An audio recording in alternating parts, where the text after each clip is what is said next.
नमस्कार जय जगन्नाथ समस्त को स्वागत करुँच गोटे नुआ भिडियो को आम ओडिया पाठशाला को आपण स्वागत आपण केमती अच्छा आशा कर बहुत ही भल थे मु भी बहुत ही भल अच्छी तो 9th क्लास रो पार्ट 1 पार्ट 2 वीडियो अपलोड हो सारी आपण देखी ना जाकि देखी दिंतु मैंने चैनल पेज को जातु तो जाकि आपण देखिपारे तो पार्ट 1 पार्ट 2 जैव विविधतार 9th क्लास जीव विज्ञान ठीक अच्छे तो जैव विविधतार पढ़ाई देती एनिमलिया पर्यंत पढ़ाई देती तापर आम पढ़े उद्भिद जगत प्लांटीर कौन कौन सब तार अच्छी आम देखा कोषर भिन्नता शरीर गठन परिवहन और बीज धारण क्षमता अनुसार उद्भिद जगत को विभिन्न विभाग में विभक्त कराई ठीक अच्छे विभिन्न विभाग में विभक्त कराई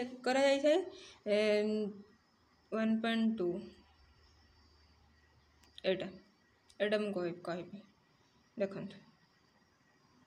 उद्भिद जगत प्लांटी अविभक्त शरीर विशिष्ट उद्भिद विभक्त शरीर विशिष्ट उद्भिद जार शरीर विभक्त हो पार आ जार शरीर विभक्त हो पार न उद्भिदर फास्ट है कि ना थैलोफाइटा ठीक अच्छे अविभक्त शरीर विशिष्ट फास्ट है थैलोफाइटा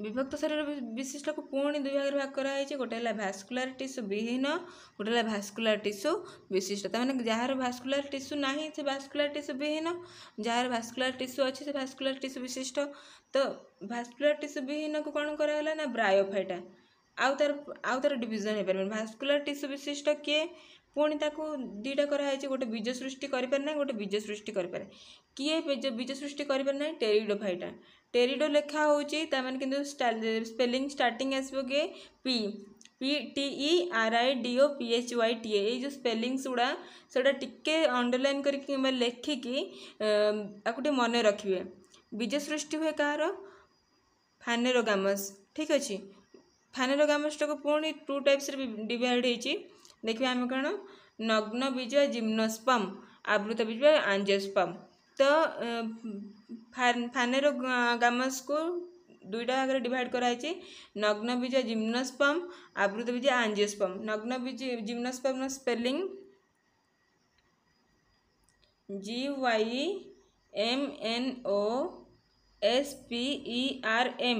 ठीक अच्छे जिम्नोस्पर्म स्पेलिंग एटा मन रख एंजियोस्पर्म स्पेलिंग कौन ANGIOSPERM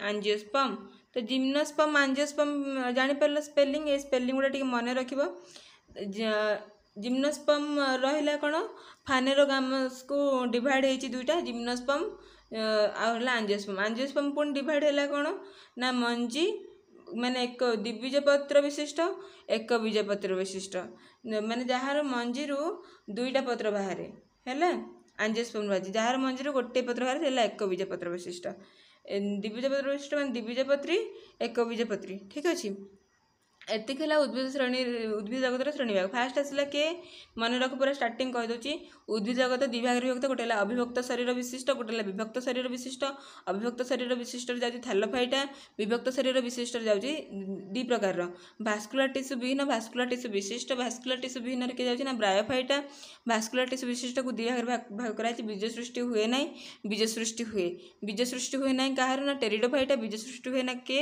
फानेरोगामस को दुई भाग भाग जिम्नोस्पर्म एंजियोस्पर्म नग्न बीजी आवृत बीजी जिम्नोस्पर्म सेमती रहिबो तार डिवाइड हो पारिबनी एंजियोस्पर्म पुणी दुई भाग भाग कराई ना मंजी जोटा कि द्विबीजपत्री आ गोटे है एक बीजपत्री एतिकी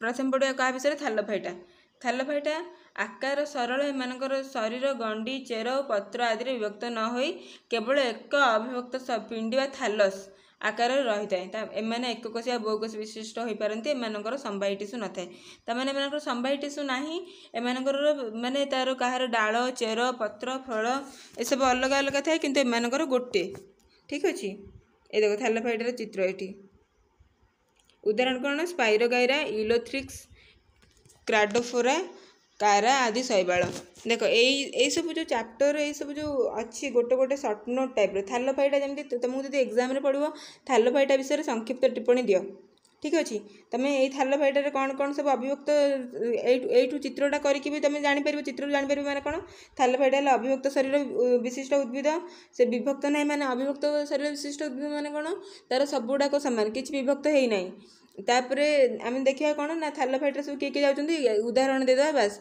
से ही तापर आम देखा ब्रायोफाइटा दुईटा आसला किए ये सब अच्छी जो देख थालोफाइटा ब्रायोफाइटा टेरिडोफाइटा जिम्नोस्पर्म एंजियोस्पर्म से याद थी हाँ जिम्नोस्पर्म एंजियोस्पर्म तापर एक बीजपत्री द्विबीजपत्री से टिके टिके दे देछि आउ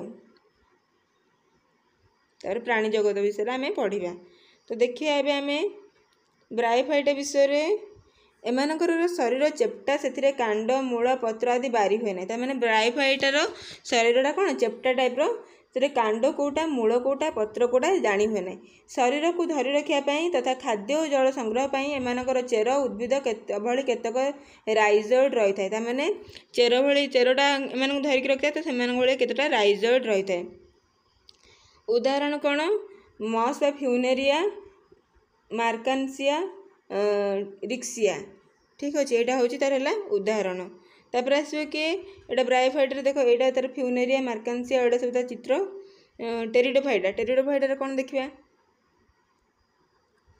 ए प्रकार उद्भिदर कांड छोट किंतु पत्र और मूल थाए एमानकर कांडटा छोट किंतु पत्र मूल थाए माने जानी हुए टिके टिके डेवलपमेंट आस्ते आस्ते आस्ते आस्ते डेवलपमेंट होगा जीव जिम्नोस्पर्म एंजियोस्पर्म पर्यंत एमानकर संवाही टिश्यू ताहेटी नथिला पत्रर पछपटे बिंदु भली स्पोरंजिया रे स्पोर तैयारी हुए उदाहरण स्वरूप मार्सेलिया फन इत्यादि थालोफाइटा और ब्रायोफाइटा और टेरिडोफाइटार नग्न भ्रूण को स्पोर कह जाए यही उद्भिद गुड़िक निम्न धरणर एमानकर फूल फल मंजी न था मैंने एपर्यंत फूल फल मंजी डेवलपमेंट होकर आसीने फास्ट आसला कौन ना तार किसी थिलानी तार अविभक्त शरीर तापर विभक्त है कि तार बेसी जना पड़ना चेप्टा टाइप्र तापर ब्रायोफाइटा कौन ब्रायोफाइटा चेप्टा टाइप्र मैंने कांड चेर बारी हुए ना तापर आसला टेरिडोफाइटा कौन हुए ना यार किसी जना पड़ जाए कौटा कांड कौटा चेरटा जना पड़ जाए किंतु फूल फल मंजी यार किसी न था एम क्रिप्टोगाम उद्भिद कहुए क्रिप्टोगाम उद्भिद कहुए अपर पक्षरे सपुष्पक उद्भिद को फानेरोगाम कहुए तमें सपुष्पक जो फूल हो फानेरोगाम कहुए एमानकर बीज मंजी गुड़ी नग्न अवस्था अर्थात फल मध्य आबद्ध हो रही है यही आधार में फानेरोगामस को पुणी नग्न बीज जिम्नोस्पर्म और आवृत बीज एंजियोस्पर्म एपरी दुई भाग विभक्त कराई तो नग्न बीज जिम्नोस्पर्म देख यह एक ग्रीक शब्द यार अर्थ है जिम्नो जिम्नो माने नग्न स्पर्म माने बीज नग्न बीज ठीक अच्छे नग्न बीज माने कौन तार तार से बीजर किसी कवरिंग न था यही प्रकार उद्भिद मान बीज गुड़े फल भितर न रही नग्न अवस्था एक रेणुपिंड भाव में रही था बीज गुड़िक वहन करते रेणुपत्र एक शंकु व कोन रे सज्जित हो रही है वय प्राप्त हेले कोन सड़क गुड़िक खोली जाए और बीज गुड़िक नग्न अवस्था को आसी क्रमे खसी जाए ताने नग्न अवस्था झुलिकी थाए उदाहरण कौन ओडोसोमारी साइकोस पाइन्स थुजा इत्यादि यही सब है आर उद्भिद आर उदाहरण यही उद्भिद नग्नजीवी जिम्नोस्पर्म तापर आसला किए ना आवृत बीज एंजियोस्पर्म आवृत बीज कौन ग्रीक शब्दर अर्थर एंजियो माने आवृत स्पर्म माने बीज माने कभर होगी थी यही प्रकार उद्भिद मानकर बीज गुड़ी गोटे आवरण मध्य आबद्ध हो रही है ताकू फल कहुए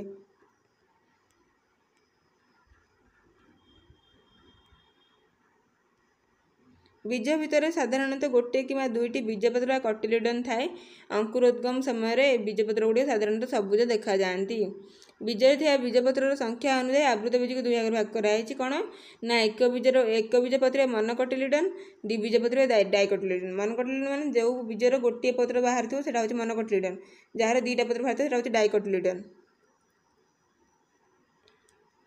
एक बीजपत्र उदाहरण किए ना धान गहम मक्का बाजरा बाउंस आखु नड़िया पियाज सबाई घास इत्यादि द्विबीजपत्र उदाहरण किए मुग बुट शिंब मटर चिनाबादाम तेंतुली कखारु कलरा लाउ जह्नी तरभुज काकुड़ी पोटल इत्यादि यही सब कौन एक बीजपत्री और द्विबीजपत्र आमर उदाहरण एटा को टिके पढ़ी देथिबे कैरोलस लिनियस का विषय सिस्टम एंड नेचर सब जो सिस्टमैटिक्स थिला एटी पढ़ी देथिबे।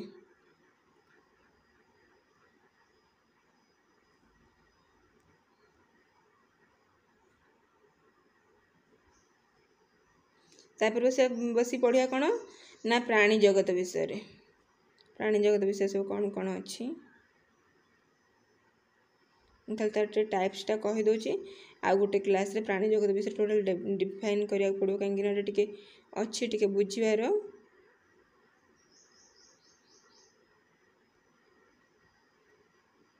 क्वेश्चन आंसर भी मु करदेवी यही चैप्टर कंप्लीट होला परे मो वीडियो रे बुक सहित क्वेश्चन आंसर रो कोठी केतिकी लिखिबो मु कहीदेवी होची कोन तो से को लिखिकी प्रैक्टिस करिवो तम घरे।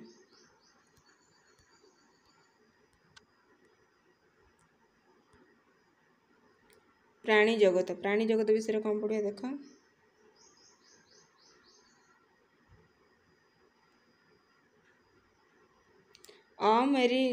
अमेरुदंडीय प्राणी। अमेरुदंडीय प्राणी माने कौन जार मेरुदंड नहीं। मेरुदंड आम जानते कौटा पिठरे जो पिंजरा हाड़ सहित जो अच्छी से हूँ मेरुदंड ताकू से नन कडाटा कहती। फास्ट है कि पोरीफेरा सिलेंटेरेटा प्लाटीहेलमिन्थेस निमाटोहेलमिन्थेस एनिरिडा आर्थ्रोपोडा मोलुस्का तापर है एकाइनोडर्माटा एतिकी पर्यंत है कौन अमेरुदंडीय प्राणी। तापर हेमिकडाटा आ कडाटा एमानकर किछिटा थाए होची कोन एमानकर मेरुदंडीय प्राणी मानकु कहा जाए। तापर कडाटा को गोटे कडाटा केते भाग कराई कडाटा को दिभाग प्रोटोकडाटा वर्टिब्राटा देख प्रोटोकडाटा एटा है वर्टिब्राटा। प्रोटोकडाटा कौन दी प्रकार यूरोकडाटा सेफालोकडाटा। यूरोकडाटा सेफालोकडाटा पढ़ेला बेले तो मीनिंग सब कहबी। प्रोटोकडाटा को भाग कराई यूरोकडाटा सेफालोकडाटा। वर्टिब्राटा को छटा एतिर भाग कराई गोटे है साइक्लोस्टोमाटा पाइसेस आम्फिबिया रेप्टिलिया एप्स मामालिया एड़ा सब मन रख इंग्लिश तार वर्ड गुड़ा। पोरीफेरा शरीर छिद्र व रंध्र युक्त एणु एमानकु पोरीफेरा छिद्राल प्राणी कहा जाए। एमाने जलचर एवं गोटे जगार स्थिर हो रही एमानकर छिद्र अच्छी शरीर से छिद्राल प्राणी क्या पोरीफेरा कहुच्छी। एमाने गोटे जगार स्थिर हो रही था जलचर प्राणी एमाने गोटे जगार स्थिर हो रही जलरू खाद्य अम्लजान संग्रह करने एम शरीर एक केनाल तंत्र थाए। यह व्यतीत एम शरीर सिलिकामय कंटिका और स्पंजिन तंतु रही है। एम सिलिकामय मान कौन सिलिकामय थाए आ कंटिका माने कंटा टाइप थाए। एमाने हूँ कौन करती ना जलरू खाद्य अम्लजान संग्रह करती एमानकर केनाल तंत्र अच्छी जोटा पास कर जीवासा कर बॉडी भितर का बाहर को। उदाहरण है साइकन स्पंजिला इत्यादि। तापर पढ़िया कौन सिलेंटेरेटा आम पढ़ले फास्ट कौन पोरीफेरा जो नन कडाटार फास्ट पोरीफेरा पढ़ले तार सिलेंटेरेटा पढ़िया।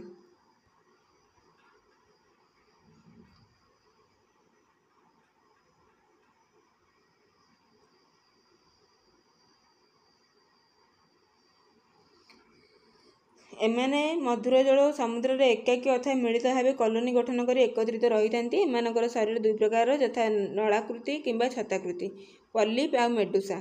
एमानकर दुई प्रकार नलाकृति गोटे छताकृति गोटे कौटा सिलेंडरटा।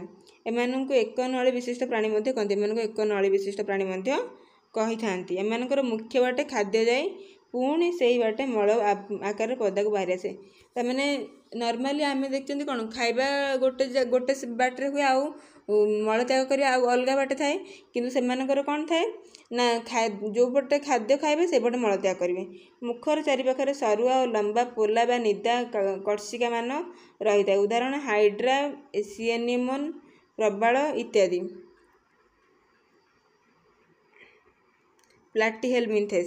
प्लाटीहेलमिन्थेस कौन एमानंकु चेप्टा कृमि मध्य कहती कारण एमानकर शरीर चेप्टा पतला और कोमल अटे। एमानक मुख दे खाद्य ग्रहण मल निष्कासन कार्य उभय होता है। एमानक मध्य केतेक मुक्त भाव में बसवास करथिया बेले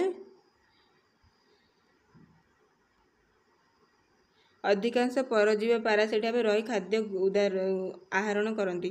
ଏମାନଙ୍କର ଶରୀର ଦୁଇ ପାର୍ଶ୍ୱ ପ୍ରତିସାମ୍ୟ ଦେଖାଯାଏ, ମାନେ ବାଇଲେଟରାଲ ସିମେଟ୍ରି। ଦୁଇ ପାର୍ଶ୍ୱ ପ୍ରତିସାମ୍ୟ କ'ଣ, ଯଦି ଏଇଟା ଗୋଟେ ଶରୀର ହେଲା, ମଝିରେ ତାକୁ କାଟିଲା ପରେ ଦୁଇ ପଟ ଯାକ ସମାନ ଯଦି ଆସିବ ତାହେଲେ ଏଇଟା ବାଇଲେଟରାଲ ସିମେଟ୍ରି ବୋଲି କୁହାଯିବ। ଏମାନଙ୍କର ଶରୀରରେ ପ୍ରଗୁହା ବା ସିଲମ୍ ନଥାଏ। ଉଦାହରଣ ଯକୃତ କୃମି, ଫିତା କୃମି, ପ୍ଲାନାରିଆ ଇତ୍ୟାଦି। ମେଣ୍ଢାମାନଙ୍କର ଯକୃତ କୃମି ଓ ମେରୁଦଣ୍ଡୀ ପ୍ରାଣୀମାନଙ୍କର ଅନ୍ତରରେ ଫିତା କୃମି ସାଧାରଣତଃ ପରଜୀବୀ ଭାବରେ ଦେଖାଯାଏ। ତାହେଲେ ନିମାଟୋହେଲମିନ୍ଥେସ୍। ନିମାଟୋହେଲମିନ୍ଥେସ୍ କ'ଣ, ସାଧାରଣତଃ ଜଳ ବା ଓଦା ମାଟିରେ ନିମାଟୋଡ଼ା ବା ଗୋଲାକୃତି କୃମିମାନେ ଦେଖାଯାନ୍ତି। ଗୋଲ କୃମିମାନଙ୍କ ଶରୀର ବହୁକୋଷ ବିଶିଷ୍ଟ ଓ ତ୍ରିସ୍ତରୀୟ, ମାନେ ଟ୍ରିପ୍ଲୋପ୍ଲାଷ୍ଟିକ୍, ତିନିଟା ସ୍ତରରେ ଥାଏ। ଏମାନଙ୍କ ଶରୀର ମଧ୍ୟରେ ପ୍ରକୃତ ପ୍ରଗୁହା ବା ଟ୍ରୁ ସିଲମ୍ ନଥାଏ, ମାନେ ସିଉଡୋସିଲମେଟ୍ କୁହନ୍ତି ଇଂଲିଶରେ। ଟ୍ରୁ ସିଲମ୍ ନାହିଁ ମାନେ ସିଉଡୋସିଲମ୍, ଫଲ୍ସ ସିଲମ୍। ଏମାନଙ୍କର ଶ୍ୱସନ ଓ ରକ୍ତ ସଞ୍ଚାଳନ ତନ୍ତ୍ର ନଥାଏ, କିନ୍ତୁ ରେଚନ ଓ ସ୍ନାୟୁତନ୍ତ୍ର ଥାଏ। ରେଚନ କରିବା ପାଇଁ ତନ୍ତ୍ର ଥାଏ, ସ୍ନାୟୁତନ୍ତ୍ର ମଧ୍ୟ ଥାଏ। ଏମାନଙ୍କର ଲିଙ୍ଗ ଅଲଗା, ମାନେ ମେଲ୍ ଆଉ ଫିମେଲ୍ ଅଲଗା। ଏହି ପର୍ବର ପ୍ରାଣୀମାନଙ୍କୁ ମେଲ୍ ବା ଅଣ୍ଡିରା କୃମି ଓ ମାଇ କୃମି ଏପରି ଅଲଗା ଦେଖିବାକୁ ମିଳିଥାଏ। ଠିକ୍ ଅଛି। ଉଦାହରଣ ଦଶ କୃମି, ପିନ୍ ୱାର୍ମ, ଜିଆ କୃମି, ରାଉଣ୍ଡ ୱାର୍ମ, ଗୋଦର କୃମି, ଫାଇଲେରିଆଲ ୱାର୍ମ ଏବଂ ଅଙ୍କୁଶ କୃମି, ହୁକ୍ ୱାର୍ମ ଇତ୍ୟାଦି। ଏନିଲିଡା। ଶରୀରଟି କ୍ଷୁଦ୍ର କ୍ଷୁଦ୍ର ମୁଦି ପରି ଅଂଶ ଦ୍ୱାରା ଗଠିତ ହୋଇଥିବାରୁ ଏମାନଙ୍କୁ ଅଙ୍ଗୁରୀୟ ମାଳ ପ୍ରାଣୀ କୁହାଯାଏ। ଆନିଲିଡା। ଏମାନଙ୍କର ଶରୀର ଅନେକ କାୟଖଣ୍ଡ ବା କକ୍ଷରେ ବିଭକ୍ତ। ପାର୍ଶ୍ୱପଦ ଓ ସିଟ ଦ୍ୱାରା ଏମାନେ ଚଳପ୍ରଚଳ କରନ୍ତି। ଏମାନଙ୍କର ପାଚକ ନଳୀ ସିଧା ଓ ସମ୍ପୂର୍ଣ୍ଣ ଅଟେ। ଏମାନଙ୍କର ଶ୍ୱାସକ୍ରିୟା ଚର୍ମ ବା ଗାଲି ମାଧ୍ୟମରେ ହୋଇଥାଏ। ଶରୀର ସ୍ନାୟୁତନ୍ତ୍ର, ରକ୍ତ ସଞ୍ଚାଳନ ତନ୍ତ୍ର ଓ ରେଚନ ତନ୍ତ୍ର ମଧ୍ୟ ରହିଛି। ଏମାନଙ୍କର ରେଚନ ଆଦି ବୃକକ ବା ନେଫ୍ରିଡିଆ ଦ୍ୱାରା ସମ୍ପାଦିତ ହୁଏ। ଉଦାହରଣ କ'ଣ, ଜିଆ, ଜୋକ, ନେରିସ୍ ଇତ୍ୟାଦି। ତ ଆଗେ ଫାଷ୍ଟ ଥିଲା କ'ଣ, ଏତେ କିଛି ଡେଭଲପମେଣ୍ଟ ହେଇନଥିଲା। ତ ଯେତେ ଆଗକୁ ପଢ଼ିକା ଯିବ ସେତେ ତାଙ୍କର ଡେଭଲପମେଣ୍ଟ ହିସାବରେ ସେମାନଙ୍କୁ କ୍ଲାସିଫିକେସନ୍ କରାଯାଇଛି। ତାପରେ ହେଲା ଆର୍ଥ୍ରୋପୋଡା। ଆର୍ଥ୍ରୋପୋଡା କ'ଣ ଦେଖିବା। ପୃଥିବୀରେ ଏହି ଜାତୀୟ ପ୍ରାଣୀମାନଙ୍କ ସଂଖ୍ୟା ସବୁଠାରୁ ଅଧିକ। ଆର୍ଥ୍ରୋପୋଡା ସବୁଠୁ ମନେ ରଖିଥାଏ, ଆର୍ଥ୍ରୋପୋଡା ହେଲା ସବୁଠୁ ଅଧିକ। ଏମାନଙ୍କ ଶରୀରରେ ମସ୍ତକ, ବକ୍ଷ ଓ ଉଦର ଏହିପରି ତିନି ଭାଗରେ ବିଭକ୍ତ କରାଯାଇଛି। ଉପାଙ୍ଗ, ଆପେଣ୍ଡିଜେସ୍ ଆଉ ଗୋଡ଼ ଗୁଡ଼ିକ ଗଣ୍ଠିଯୁକ୍ତ ହୋଇଥିବାରୁ ଏମାନଙ୍କୁ ଆର୍ଥ୍ରୋପୋଡା ବା ସନ୍ଧିପଦ ପ୍ରାଣୀ କୁହାଯାଏ। ଏମାନଙ୍କର ଶରୀର ବାହ୍ୟ ଆବରଣ କାଇଟିନ୍ ନାମକ ଏକ ଜୈବିକ ପଦାର୍ଥ ଦ୍ୱାରା ଗଠିତ। ମଶା, ମାଛି, ଅସରପାଙ୍କ ପରି କେତେକ ଆର୍ଥ୍ରୋପୋଡାର ବକ୍ଷର ଡେଣା ଓ ମୁଣ୍ଡରେ ଶୃଙ୍ଗିକା ଥାଏ। ଏମାନଙ୍କର ରକ୍ତବାହିନୀ ନଳୀ ନଥିବା ଯୋଗୁଁ ଶରୀରର ଗହ୍ୱର ଦେଇ ରକ୍ତ ସଞ୍ଚାଳନ ହୁଏ। ଶ୍ୱାସକ୍ରିୟା ପାଇଁ ଗାଲି ଅଥବା ଶ୍ୱାସନଳିକା ତନ୍ତ୍ର, ଟ୍ରାକିଆଲ ସିଷ୍ଟମ ଥାଏ। ଆସ୍ତେ ଆସ୍ତେ ଟ୍ରାକିଆଲ ସିଷ୍ଟମ ଆସିଲା। ଏମାନଙ୍କର ଅଣ୍ଡିରା ଓ ମାଇ ସନ୍ଧିପଦ ପ୍ରାଣୀ ଅଲଗା ଭାବରେ ଦେଖିବାକୁ ମିଳିଥାନ୍ତି। ଉଦାହରଣ କ'ଣ, ଚିଙ୍ଗୁଡ଼ି, କଙ୍କଡ଼ା ବିଛା, ବୁଢ଼ିଆଣୀ ମାଛି, ମଶା, ଅସରପା, ଜନ୍ଦା, ଉକୁଣି, ଟିଙ୍କ, ତେନ୍ତୁଳିଆ ବିଛା ଇତ୍ୟାଦି। ତ ଏଇସବୁ ଯାଉଛି କ'ଣ, ଆର୍ଥ୍ରୋପୋଡାରେ। ତାପରେ ଆସେ ମୋଲୁସ୍କା।